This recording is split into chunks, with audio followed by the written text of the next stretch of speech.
Yeah, hi everyone. Dr. One again. Good morning, good evening, good afternoon, wherever you are. Welcome to my channel. Please make sure you subscribe, like it, and share the links with others. Our topic for today is on the elderly people way to say, I would say over 50. If you are over 50, then this video concerns you. So what is it?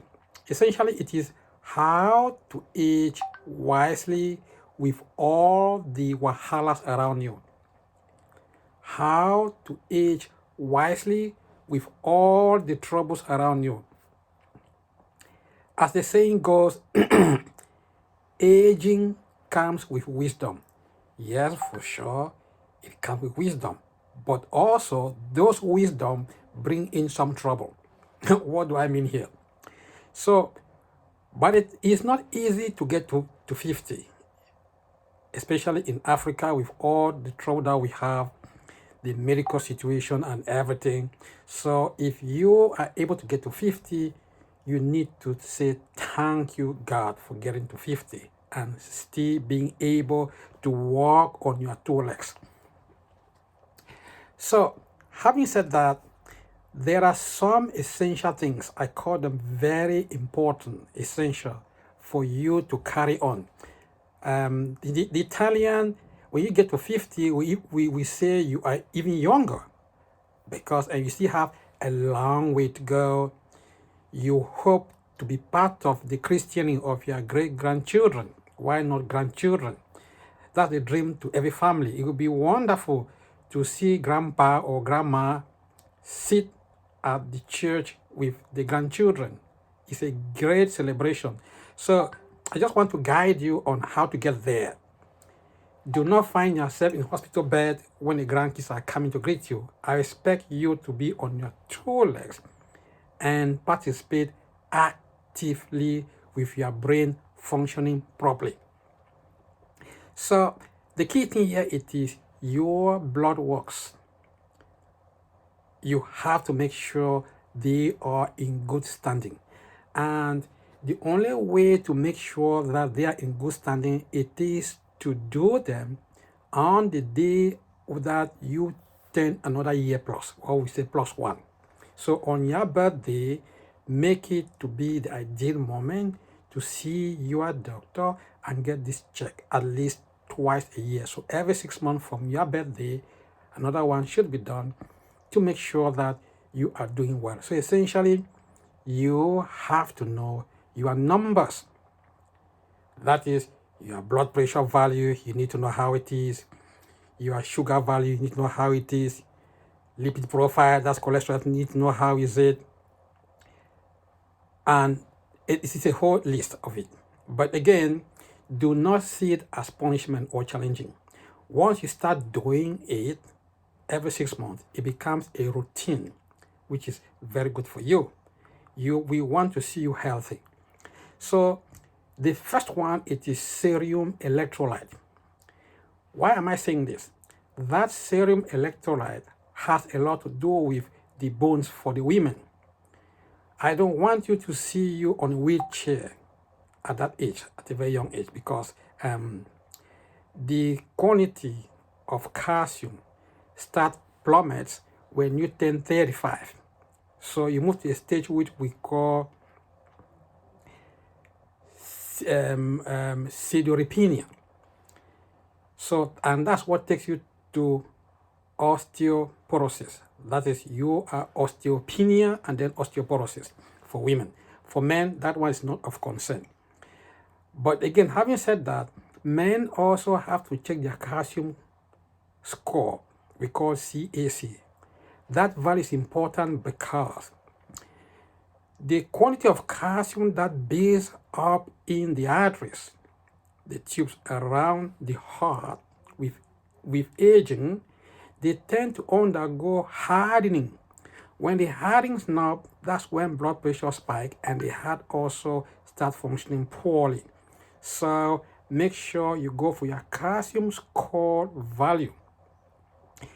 For you to believe me, Just try to cut a pipe in your house that water runs through it. You will notice that in that tube there are some kind of dirty stuff which we call them as aroma that they stick at the walls of it. That's how the human heart also behaves. That's the vascularization of human heart. So at that age of 50, it's critical that you get this thing checked because it has a lot to do with what we call endothelial dysfunction.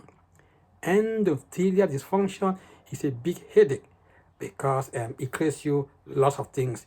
Your heart's not functioning well, the arteries are not good, and all stuff of it. Erectile dysfunction, all stuff of things follows you. Once you get this value checked, you should be fine. Then magnesium for the women is very good because it helps you to keep you in mood, and also potassium value is good. And then coming back to lipid profile, we have the total cholesterol value. Now there are various classes of cholesterol. We have the HDL and the LDL, then the triglyceride. So those values have to be checked. Sorry. Another point, it is the kidney function test. That one is very important. You need to go for your creatinine.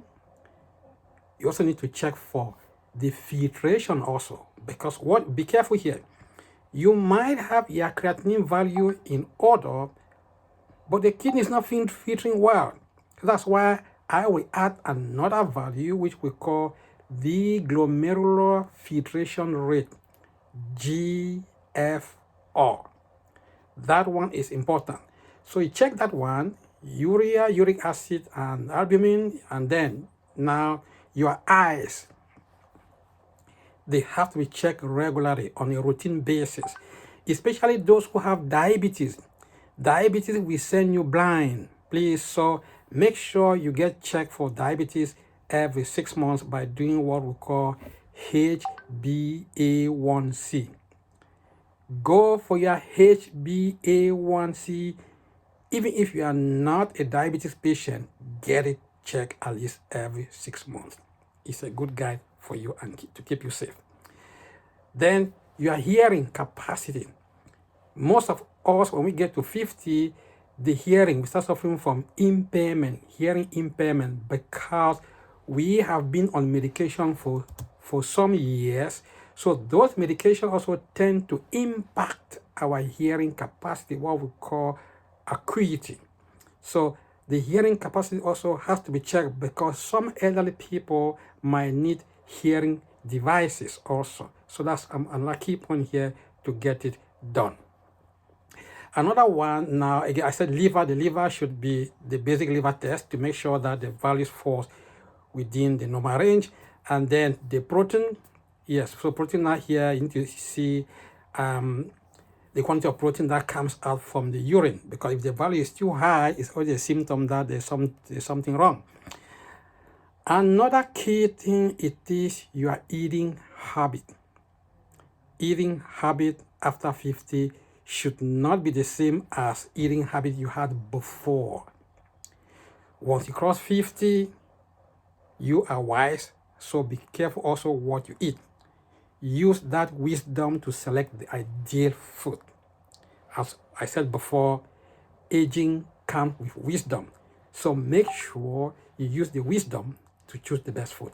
And the ideal food for you over 50 should be green, leafy vegetable.